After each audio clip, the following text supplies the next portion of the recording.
To give us the Word of God, let's give a clap of praise to our very own Pastora Diwani Magaling Oliva.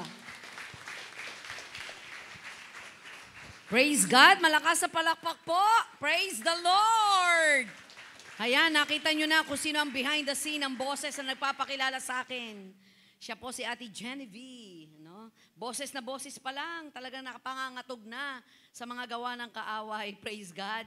Muli po, isang magandang umaga po sa inyong lahat na alam ko po ang bawat isa ay sabik at talagang naghihintay ng kanyang salita na magbibigay ng panibagong sigla at lakas sa buhay ng bawat isa. Amen.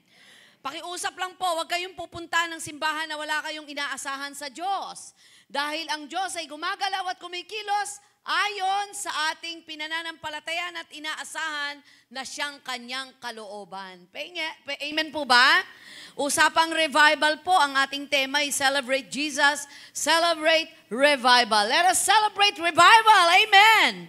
Revival means awakening. Amen. Ginigising tayo ng Panginoon at binibigyang muli ng panibagong sigla at binubuhay upang patuloy na tayo'y magdeklara na ang Diyos kailanman ay hindi nanatiling patay. Amen. At usapang revival, alam ko po na ang bawat isa'y naamoy na ang simoy ng Pasko. Amen. Kakaiba na ang ating nararamdaman, iba na ang atmosphere. Napakarami na pong nagsabit-sabit ng parol at iba't ibang mga kumukuti-kutitap na mga ilawan sa kanilang bahay. Talagang senyales na ng Kapaskuhan. Pero ang katotohanan po, ang Pasko'y araw-araw. Madalas po nating sabihin yan at parang palasak na, kaya huwag tayong magdepende na ang Pasko ay buwan lamang ng Disyembre sapagkat ang Pasko ay araw ng pagsilang ng Panginoon, pero hindi siya nanatiling bata. Dapat po laging isinisilang sa ating puso ang pagkauhaw at pagkagutom sa kanyang salita. Amen? Hello? Okay. So dahil po revival, it's all about revival of God's provision. Everybody say God's provision. Ko, paborito natin to. Ako naniniwala at nananampalataya, pagkatapos po na madinig natin ang mensahe, merong more than enough receiving blessing ang buhay ng bawat isa. Amen? Di ba napakasarap mabuhay ng higit po sa sapat? Hindi yun talaga namang hindi ka mapakali dahil sa aakyat, sasakay ka ng tricycle, sasakay ka ng jeep, saktong-sakto yung pera mo. May nakasabay ka, katapat mo pa, kaya ang ginawa mo, nagtulog-tulugan ka agad. Kasi hindi mo malaman kung ililibre mo ba o hindi, sakto lang. Di ba? Tapos minsan nandoon ka sa kainan, bibili ka ng order mo, tapos eto may tumawag sa'yo, kaibigan mo. Naku, hindi mo malaman nakapila na sa likuran mo, ililibre mo ba o hindi? Nangyari ba sa inyo yun? Hindi nangyari sa inyo. Sana makasabay ko kayo. Di ba tense na tense ka kasi gusto mong ilibre, kaya lang wala kang magawa. Gusto mong bayaran yung bill niya pero hindi mo magawa. Alam niyo, 2 times nang nangyari magbabayad po ako ng bill sa grocery. Magbabayad po ako ng bill sa grocery. Nung magbabayad na po ako, ito yung halaga, sabi niya, ma'am, okay na po. Sabi ko, hindi, ma'am, okay na po. Kasi yung pala, meron na po palang pumunta doon sa teller na pinilahan ko at sinabing, magkano man ang maging bills nung pastora namin, babayaran ko. Naku, napakasarap. Diba? Hindi yung nakita mo yung lingkod ng Diyos. Ako, iwas ka ng iwas. Ako, para ka nakakita ng multo. Hindi naman ako sa nagpaparinig. Ang Lord kasi ay more than enough. Alam niya yung tension mo. Kaya nga, ang unang miracle ni Lord sa New Testament ay ang turning the water into wine. Mamaya, palalawigin po natin yan. Pero himay-himayin po natin yung kaninang passage natin about John chapter 6 verse 1 to 14. Ito po yung ginawa ng Panginoon na yung 2 isda at 5 tinapay ay naparami, napakain ang higit sa 5,000. Sino rito marunong magluto? O di ba pag marunong ka magluto, sanay na sanay ka na, kaya mo nang tansyahin yan kung ilang kilo ang isasaing mo. Kung gaano karami ang dapat mong bilhin para makakain ng lahat at sumobra ng konti. Pero gaano mo ba matatansya ang higit sa 5,000 ay mapakain ng 2 isda at 5 tinapay? Kahit ba gilingin ito at isang drum na sabaw ang ilagay mo, hindi kakasya. Pero mathematician si Lord Bukod sa mathematician siya, miraculous God pa siya. Our topic for today, it's all about revival of God's provision, the God of more than enough. Sabi mo sa katabi mo, more than enough si Lord. Amen? He is more than enough. Mga kapatid, ang Diyos kung magbigay, may pasobra. Sabi mo sa katabi mo, may pasobra si Lord. So, ikwento natin saglit, ha? Ikwento po natin yung pangyayaring ito. May pangyayari po na ang Panginoon matapos mag-minister, nagpalakad ng pilay, nagpakita na ang isang bulag ay muling makakakita. Ang mga patay ay nabuhay. Napakaraming miracle na naganap. Kaya naman ang tao ay nabalita ng lahat ng ito. Naging interesado sa kanya. Naranasan dito yung sinasabing divine attraction. Everybody say divine attraction. Naka-attract yung anointing of healing, miracle sa buhay ni Jesus Christ. Kaya sinusundan-sundan siya. At nang siya ay sinusundan-sundan dahil may pagkapagod ng nararamdaman ng mga disipulo, sinabi niya na tara lumayo tayo. Pero hindi niya akalain sa paglayo nila at nakarating sila sa ilang na lugar, sinusundan pa rin sila. Bakit po? Uhaw, gutom, at uhaw na uhaw sa presensya ng Panginoon ang mga taong ito. Nang madinig, makita ng dalawang mata ang himala na ginawa ng Panginoon, sinundan-sundan ito. Nagpakalayo-layo mga disipulo at si Jesus, pero sinundan-sundan ito hanggang sa napunta na sila sa ilang na lugar. Napunta po ako dito nang pumunta ako ng Israel. Pero hindi na syempre ilang. May kalsada na, madadaanan na, pero makikita mo pa rin, kapag pumasok ka pa doon sa kalobloban, ilang pa rin. At doon ay nagkaroon ho ng problema. Ang problema ay ito. Magdadapit hapon na, gutom na, sabi ng mga disipulo, pauwiin na po natin sila. Kasi magugutom sila at wala tayong mapapakain. Malayo na tayo sa ilog, malayo tayo sa dagat, walang tindahan. Wala tayong mapapakain. Alam mo, sabi ni Lord sa ibang version, kayo ang magpapakain sa kanila. Alam niyo ho ba na ang mga naglilingkod sa Lord ay hindi mauubusan, hindi mawawalan, dahil gagamitin kayong daan ng biyaya at pagpapala. Ang hindi mag-amen, sige, bahara kayo. So may divine attraction si Jesus. Makikita natin sa verse 2, a huge crowd kept following him wherever he went because they saw his miraculous sign as he healed the sick. So dito na pumasok ng kung saan, nung makita niya yung crowd, tinawag niya si Felipe. Si Philip, sabi niya, Philip, come here. Felipe, tara nga. Kikita mo ba yung napakaraming tao? Opo. Ano gagawin natin? Kung ikaw si Philip, ano mararamdaman mo? Si Jesus, yung bossing niya, nagtanong sa kanya. Sa kanya pinare-resolve yung problema. Kapag halimbawang tinanong kita, Ate Melda, may problema tayo. Ano? Paano natin bubuksan yung Bible study doon? Kailangan natin ng budget. Ano magagawa? Ano maiisip mo? Yung nakikitang problema ni Jesus, ipinasa sa'yo, sagutin mo. It is a test. Everybody say, the test.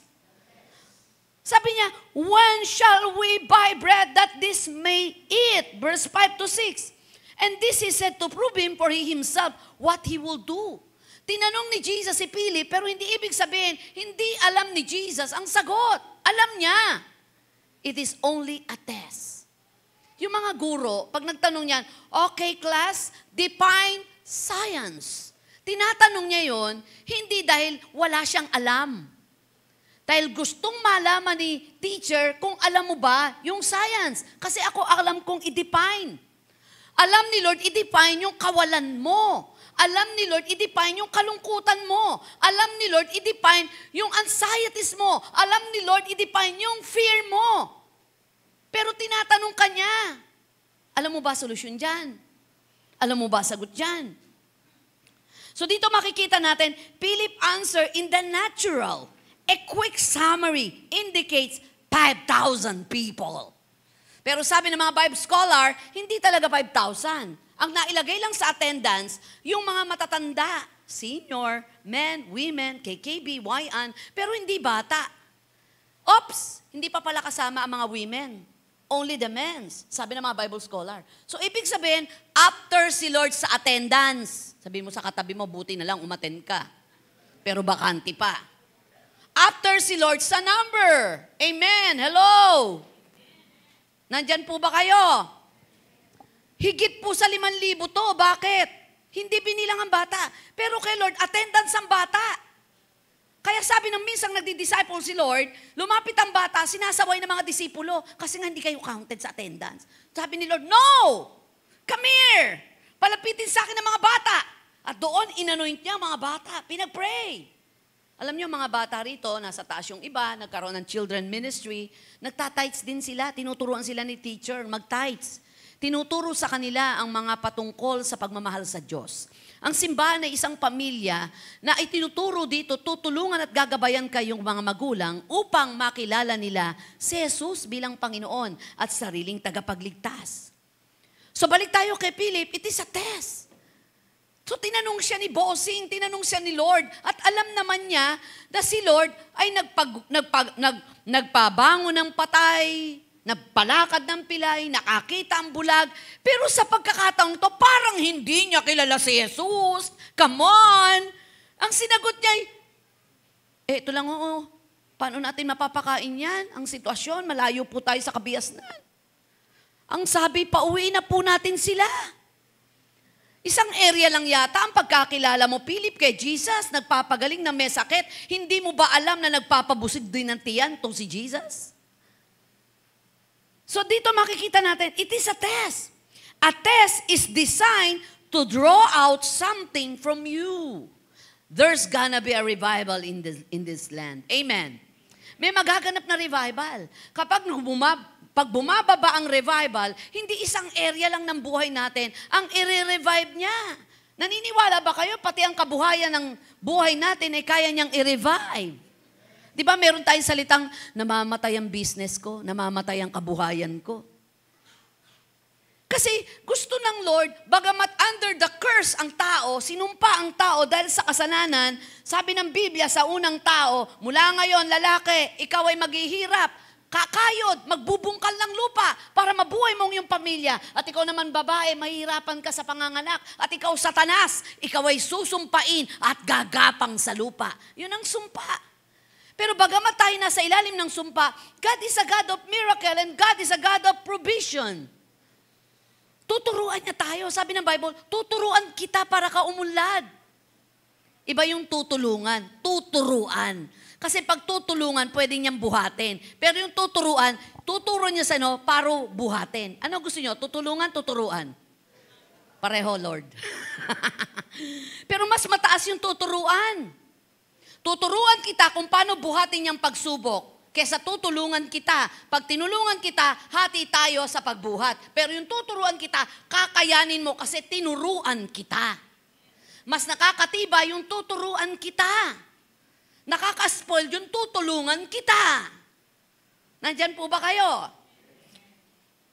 Kaya ang gusto ng Lord, most of the time, tuturuan kita. It is a test to design to draw out something from you. Sabi ng Genesis chapter 2 verse 15, the Lord God took the man and put him in the garden of Eden to work it and take care of it. Nilagay kita sa garden para to work it and take care of it. Pag sinabing faith, is this the substance of things hoped for, the evidence of things not seen, but faith without work is dead. Come on, Christian!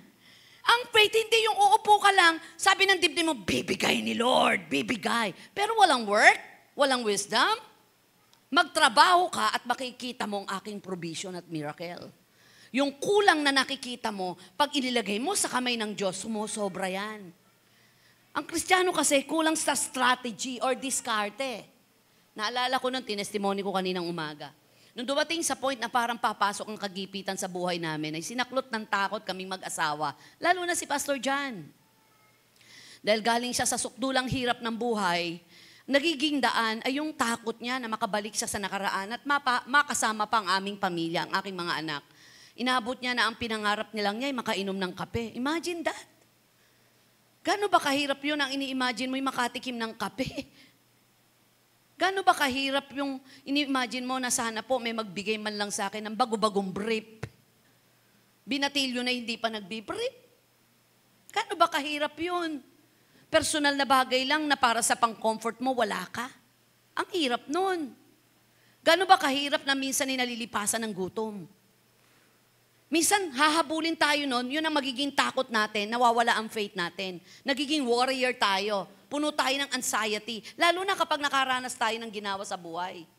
Pero nakita ko to minsan, kinausap ako ni Pastor Jan, sabi niya, bumababa ang income ng barbershop. Magsa-sideline ako. Sabi ko, sige, anong sideline? Magbobote garapa.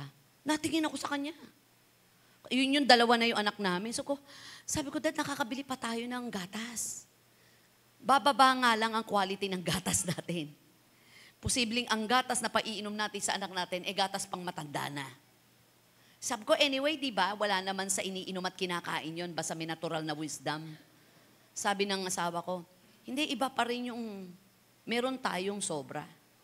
Bago dumating ang kagipitang nakikita na natin, kilos na tayo, diskarte na tayo. Na-inlove ako lalo, Elijah. Pero mo yung ninong mo, babalik sa pagbabasura. Kaya pogi na. Ako, ewan ko lang sa mga lalaki, baka sabihin ng mga babae, kadiri naman. Pag nagutom kayo, sasabihin nyo sa asama, magbasura ka na lang. Pero ako, di pa umaabot sa ganun, na-inlove lalo ako eh.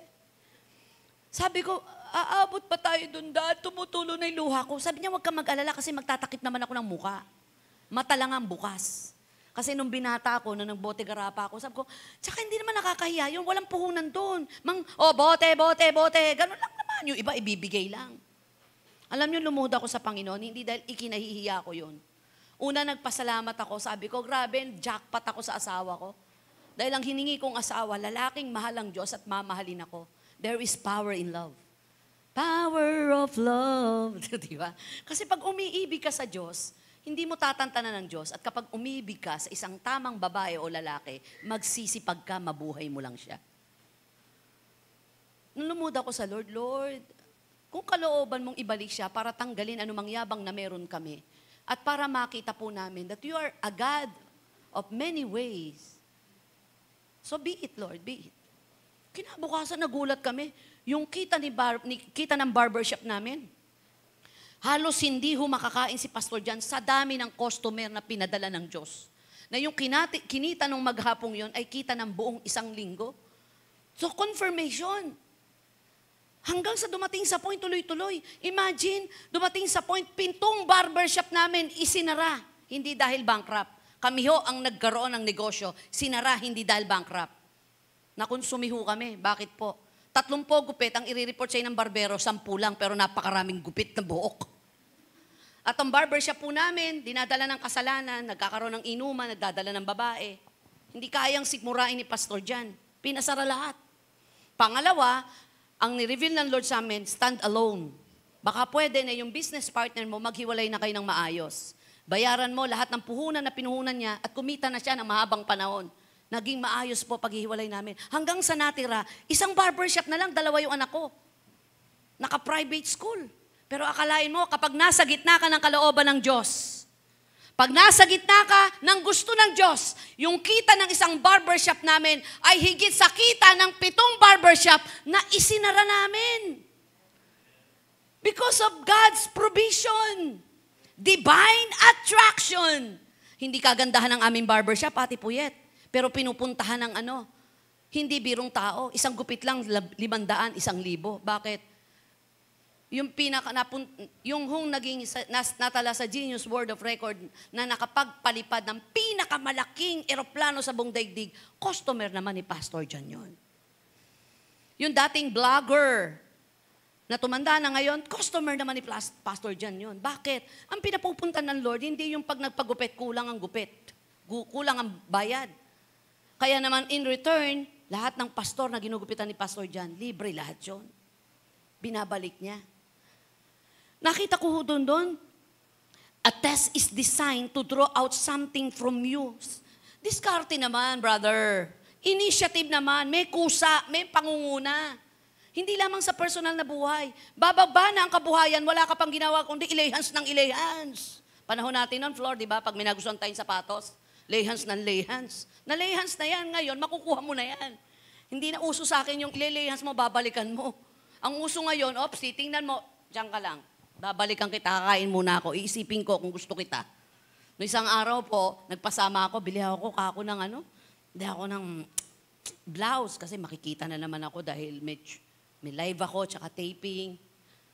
So nakita ng mga kasama ko sila Lot, si Pastora Helen, 4. Sabi niya, yan, Pastora, tamang-tama yan, papalit-palit. Kasi meron kang ilang taping. Nakita nila, isa lang yung binili ko. Sabi niya, kala ko ba, sabi ko, isa lang, yan lang ang budget ngayon. Mag-e-explore na lang ako. Hindi ho pinabayaan ng Diyos eh. Kanina ho, pagkatapos ko, sabi nung isang kapatiran, Pastora, niisip ko, bili kita ng pag-shopping kita, bili kita ng blouse or what. Kaya lang, hindi ko na alam size mo pasensya ka na. Pwede bang ikaw na lang ang bumili, nautusan pa kita? Imagine, dinig ng Diyos yung puso ko. Pero nagkaroon muna ako ng strategy, diskarte, teka muna, hindi ako magiging emosyonal. Hindi ko mo sale lahat. Sale! Diba? Ganyan ka ng ganyan. Walang lumalabas sa bulsa mo kaskas ka lang ng kaskas. Pagdating ng katapusan, ganyan ka na ng ganyan ngayon. Diba? It is a design to draw out something from you. Mabubuhay tayo na kung saan hihingi natin ang paraan ng Diyos. Ano diskarte ng Lord? Ano nangyari? O nanatili ba sila? Walang kakainin. Anong nangyari? Sabi ni Philip, tinatanong ako ni Bossing. Ano daw gagawin? Magtanong tayo. Nagtanong-tanong. Philip, okay. Nakakita si Andres, 5 tinapay, 2 isda. Saan galing? Sa bata. Pwede na yan. Dumiskarte. O doon sa discarding yun, pwede na yan, akin na. Tinaas ni Lord, yung 2 isda, 5 tinapay. Ladies and gentlemen, napakain ng 5,000, may take out pa. Amen. Gusto mo pala ng konting sarap. Gusto mo palang kumain ng masarap. Sakto lang yung sweldo mo. Diskarte, kapatid. Tsaka ka mag-testimony. Binuksan ng Lord ang isang panibagong pinto. Gusto mo palang makatikip ng travel. Gusto mo palang makatikim mula sa bisikleta, maging motor, tricycle to 4 wheels. Huwag naman kayo bumili ng Tortuner. Natotorture, kababayad, mali pa ang nabili. O, diba?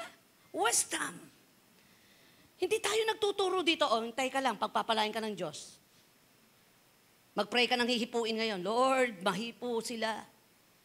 Alam niyo, sa totoo lang, hindi ka dapat magmukhang kawawa para ikay maging pagpapala. Hindi ka binless dahil nakakaawa. Binless ka dahil ikay pagpapala. Hindi mo kailangan magmukhang kawawa na ipabasa sa kaaway na ikay kawawa. Amen mo ba? A test is designed to evaluate you. So sabi ng Lord, Philip, ano problema? Wala ho tayo mapapakain. Nasa ilang na lugar tayo. Na-evaluate ni Jesus si Philip. Philip, yan lang palang alam mo sa akin. Ang magpabuhay ng patay, makakita ang bulag, mabuhay ang patay. Hindi mo ba alam na ako'y Diyos din ng tiyan? Ako'y Diyos din para sa mga nagugutom. 2 Corinthians 13:5, supporting verse, examine yourself to see whether you are in the faith. Hanggang saan po natin kakilala ang Diyos at paano natin siya kinikilala. Sa panahon na tayo po'y may pagsubok, na-evaluate po ni Lord kung ano yung grado ng ating pananampalataya. Last time ay basagan po ng isip. Nag-meeting po kami last Friday, Saturday, Sunday. Kulang pa po yon. To evaluate every ministry, to evaluate every leader in the ministry. Kailangan masusing pag-aaral. Dahil pag hindi naging tamang pag-evaluate, magkakamali kami ng lagay sa tamang posisyon na dapat ay tamang tao. E-evaluate mo bakit hindi siya nagpa-prosper doon, ba't di nagiging fruitful, baka mali yung lugar na pinaglagyan, o baka siya ang mali sa lugar, o baka mali ang lugar. Na-evaluate yung faith natin sa panahong minsan ay nasa gitna tayo ng pagsubok at problema. Saan ba nakaangkla ang faith natin? A test is designed to develop you. Pag kami natutunan tayo matapos tayo makatawid sa pagsubok, may natututunan tayong mahalagang bagay para tumibay tayo sa mga susunod na level ng test sa buhay natin. Nung si Kai, Pastora Kai, ay nag-ship ng course, from third year, nag-ship siya sa medyo mas mababa, pero the same 4 years course, doon pumasok po yung scholarship niya. Full scholar, walang bayad. Kasi nabatak na siya sa first year, second year. Nag-ship siya. Lahat ng inaral niya doon, minamani-mani na lang niya for the glory of God. Kaya ang taas ng grade.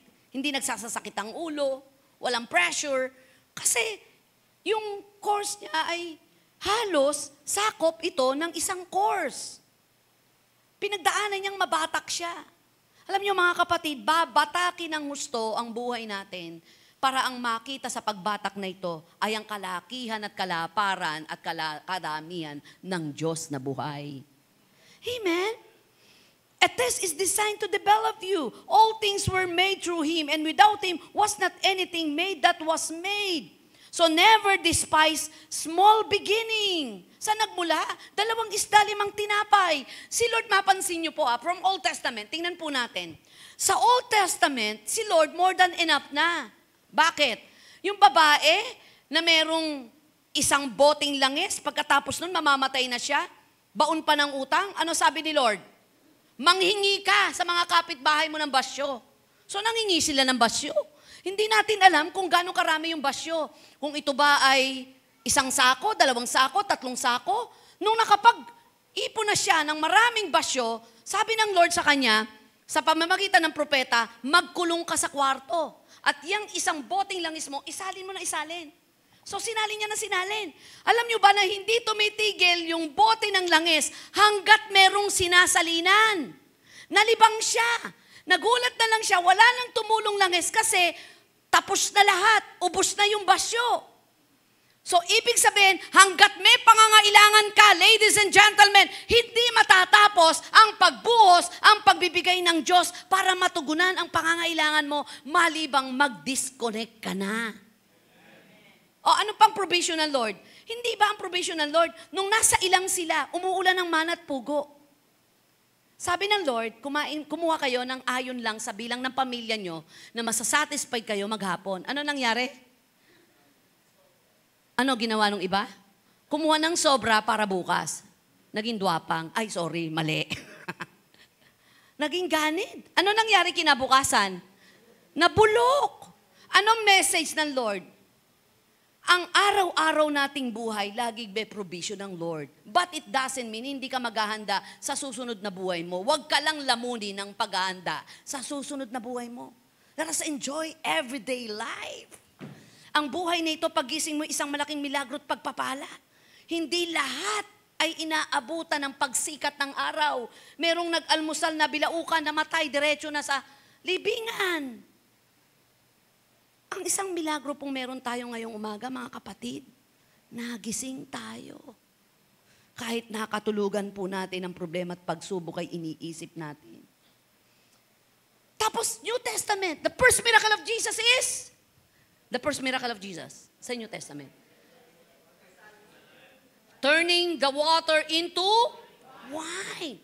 Bakit ang unang himala, pag-appear ni Jesus, yung kanyang pagpapakilala, sa madla ay hindi bumuhay ng patay, hindi magpakita ng bulag, hindi ang magpalakad ng pilay. Bakit turning water into wine? Pwede naman na. Kung ano sabihin nila kung naubusan ng handa? May problema ba? May ambag ba sila sa buhay ko? Nagaganda ang buhay ko kung sakaling makainom sila o hindi makainom ng alak? Pag kinasal ka at maganda ang kasal, tapos na yung nasiyahan sa buhay mo. Pinanood ka. Amen. Wedding is just one day, but marriage is a lifetime partner, lifetime relationship na babakay. Napakabonggang kasalan, pagkaraan ng 11 years, magjowa pa lang, naghiwalay na. Ay, sino yun? Wala sa haba at ikli. Buong mundo, meron na po ngayon, kasama sa holiday. Yung breakup nung magjowa, ito ang araw ng kalungkutan kaya walang pasok. Imagine that. Kinanta pa yung, nasa'yo na ang lahat. Imagine that. Sorry po baka wala naman sigurong basher dito. Last Sunday may basher ako Nakakalungkot lang.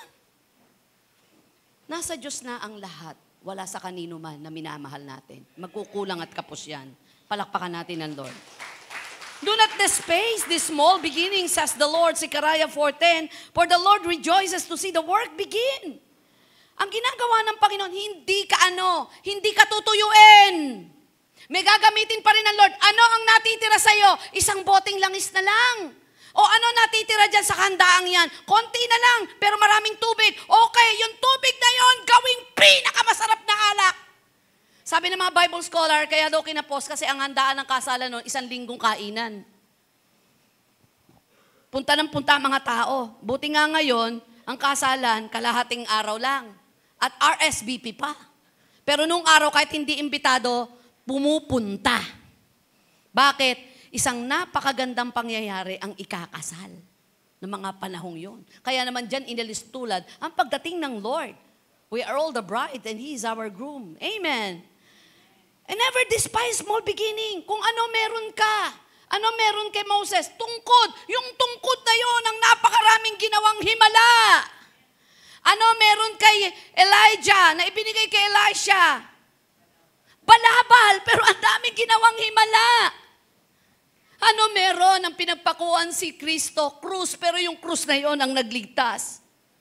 Andrew had only discovered a little boy with his lunch in his hand. Even Andrew recognized this was not enough. Hindi to enough. Hindi to enough.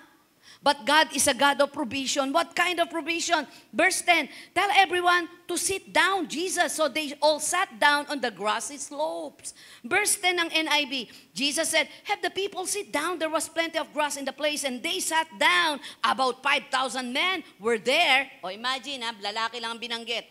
So what kind of provision?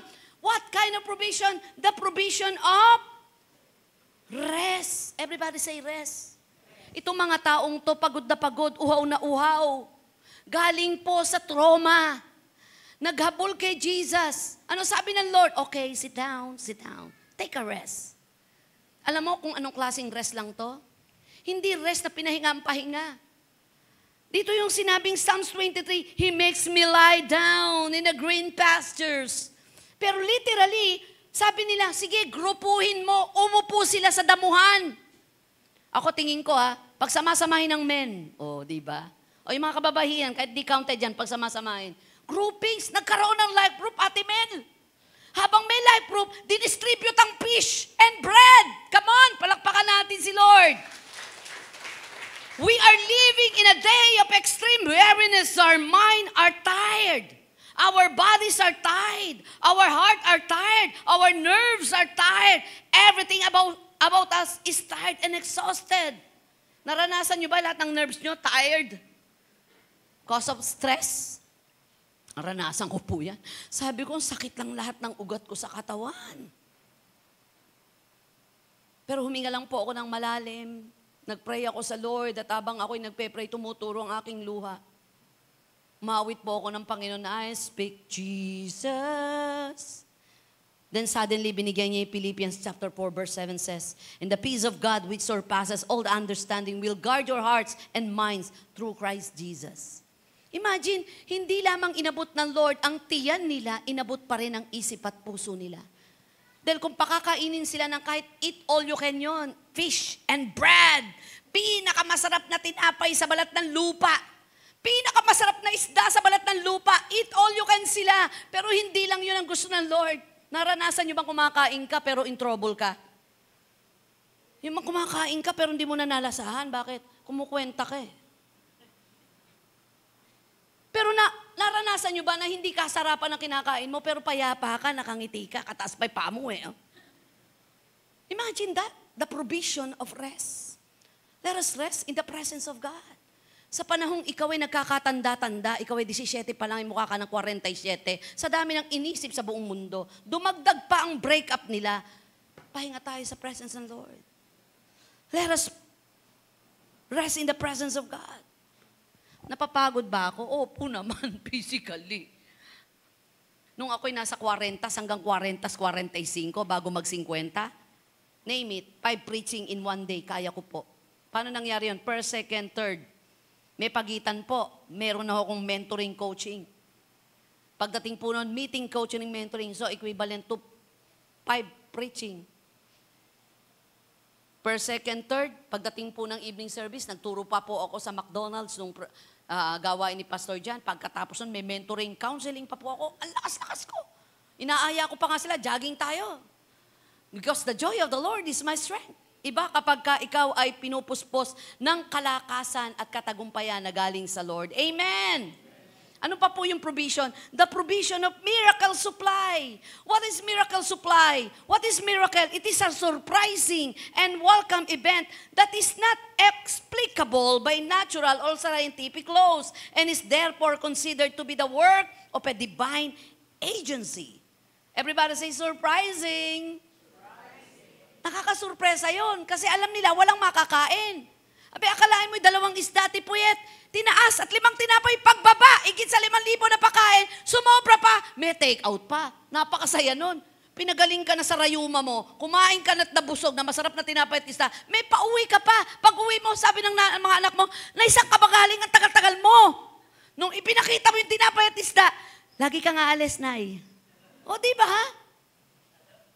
Hanggang ang pamilya ay na-extend ang pagpapala. Just stay in the Lord.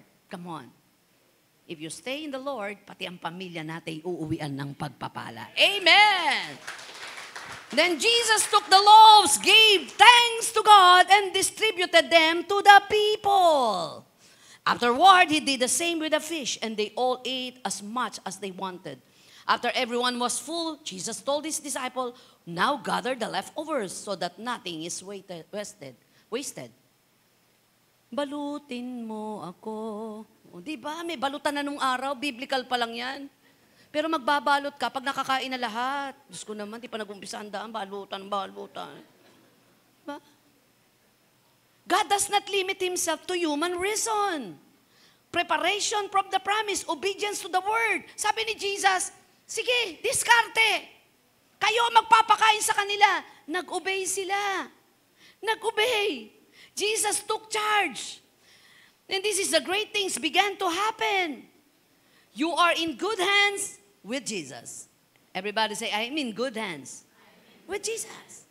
Nasa mabuting kamay tayo kapag tayo ay nasa Panginoon. Palakpakan natin si Lord. And then multiplication, engaging the eternal. Look at the sequence here. Putting the hands into the hands of Jesus, then Jesus blesses the food, then Jesus gives the food to the disciples, then the disciple give the food to the hungry people. Pumalakpak po ang mga disciple of Christ. Then Jesus blessed the food. Then Jesus gives the food to the disciple. Sino ang unang binigyan ng Lord? The disciple. Pakikita ng Diyos ang kaibahan na naglilingkod sa di naglilingkod. Amen. That the disciple give the food to the hungry people. Ganun nyo yung palad nyo kay Lord. 2 kamay, come on. Lord, i-anoint mo mga kamay na ito. Bigyan mo kami ngayon ng kakaibang pagpapala. At ang pagpapalang ito'y isasali namin sa mga nangangailangan. At sa oras na ito, ang tatanggap lang ay yung nakahandang magbigay, tumulong sa mga nangangailangan. Anoint every hands right now. Let the miracle of supply in the name of Jesus. And I declare revival of provision in Jesus' name. And everybody say, Amen. Tumayo po tayong lahat in conclusion. Shall we all rise? If we really believe this, our worries are over. Come on, our worries are over. Amen. Our fear are over. Our anxieties are over. There's a lot of gloom and doom in our world today. As a Christian, it is easy to develop an unbiblical fear that can govern our action because we're only putting our trust in what we see. But we see Jesus in all our needs because we have faith in our heart. Let us bow our head. Panginoon, malaki po ang kinalaman ng kawalan habang kami nabubuhay sa mga pangangailangan sa daigdig na ito. Sabi ng isang matalinong tao, Panginoon, huwag niyo naman po kaming paghirapin, baka naman po masumpa ka namin. Huwag mo naman po kaming sobrang pagyamanin, baka naman kami makalimot sa iyo. Sa oras na ito, pero kalooban mo that we receive more than enough. Lord, kung nasa kalagayan man kami na nasa gitna ng anxieties, worries, fear, hindi man sa provision ng needs na financial o material, but in relational, O God. Panginoon, alam mo lahat yung aming nararamdaman. Ito ang kaibahan mo sa amin. Minsan hindi namin maintindihan ang nararamdaman at sitwasyon ng ibang mga kapatiran namin. Pero kaming lahat, alam mo yung sitwasyon. Alam mo ang aming nararamdaman. Sa mga namatayan, hindi namin alam kung gaano kasakit ang mamatayan. Sa mga nasunugan, hindi namin alam kung ano ang karanasan at sakit ng nasunugan. Ang hiniwalayan ng asawa, ang nawala ng hanap buhay, ang nawala ng nobyo. Lahat yun, kung wala kami sa sitwasyong yun, di namin alam ang pakiramdam nun. Pero ikaw, alam mong lahat. Alam mong iba't ibang uri ng takot meron kami. Lord, we need you this morning, O Lord. Kailangan ka namin ngayong umaga, O Diyos. At sa mga susunod pang umaga, sa bawat gising namin at bawat gabi bago kami matulog, lumalapit kami sa iyo ng buong puso at inaangkin po namin na kaya mong ibigay ang aming mga pangangailangan. Let us lift our hands. Let us worship the Lord. Dakilang Diyos, sinasamba kita, buong puso't lakas at kaluluwa. Rabakaya rababasyanta Dakilang rababakyando Diyos robosika na rababa. makapangyarihan, Hallelujah! ang mga ibalang kagalingan sa aking karamdaman. Give you praise! Kalakasan at kaligtasan. We honor you, Lord! Dakila ka, puri. Taas natin ang ating kamay. Maging kayo na nanonood sa ating FB Live. Ikaw ang Diyos.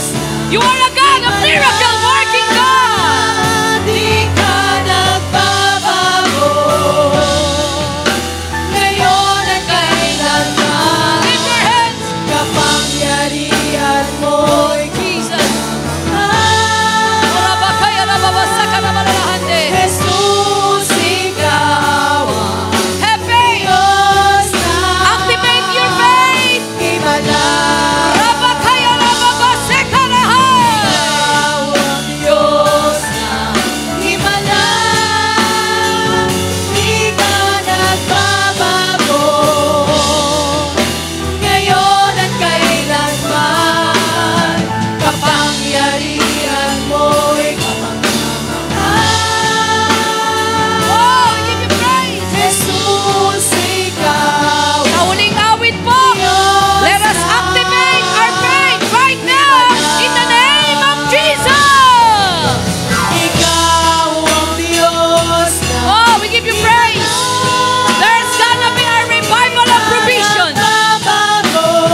Provision for financial, material, health, and relation. Kapangyarihan mo'y kamangha-mangha. Jesus, ikaw ang Diyos ng himala. Jesus, ikaw ang Diyos ng himala. Jesus, ikaw ang Diyos ng himala. Pwede ho bang palakpakan natin ang Panginoon ng 30 segundong palakpak? Hallelujah! 30, 29, 28, 27, 26, 25, 24, 23, 22, 21, 20, 19, 18, 17, 16, 15, 14, 13, 12, yes, 11, 10, 9, 8, 7, 6, 5, 4, 3, 2, 1. Everybody say, thank you, Jesus! Thank you, Jesus! Thank you, Jesus! Let us bow our head. Thank you, Lord, for you are a God of provision. Sa aming awit, ikaw ay nagbigay na ng himala. At minsan pa, inaalala po namin 2,000 taon ang nakakaraan nang pinatawag mong lahat ng disipulo. At kayo'y nagkaroon ng hapunan, huling hapunan na pala yun. Ang kakaiba po'y ang bawat paghawak mo ng tinapay ay nagpapaalala ka na ang simbolang tinapay na iyon ay ang pagkamatay mo sa krus ng Kalbaryo. Simbolo ng katawan mong nabayubay, napako, nasaktan, nasugatan, na ang ibig sabihin nito'y kagalingan na sa mga latay mo, Jesus, kami pinagaling sa lahat ng uri ng sakit karamdaman. Maging ang alak na sa panahong iyon ay iyong itinaas at sinabing, ito ang aking dugo na maglilinis na lahat ng uri ng kasalanan. Salamat sa kapatawaran at buhay na walang hanggan. Sa oras pong ito, let us lay our hands toward these elements. Sanctify this, Lord, for your glory. I-bless mo, Panginoon, and we have faith na sa mga latay mo kami pinagaling, sa banal mong dugo kami yung pinatawad. Sa pangalan ni Jesus. Amen. Habang lumalapit po sila sa inyo, bibigay po isa-isa. Bibigay po isa-isa at pagkatapos po, sabay-sabay nating kakainin. Shandara babakyando, God Himself should die for such as us. And every day we're changing to your image more and more. Yes, by the cross we've truly been transformed.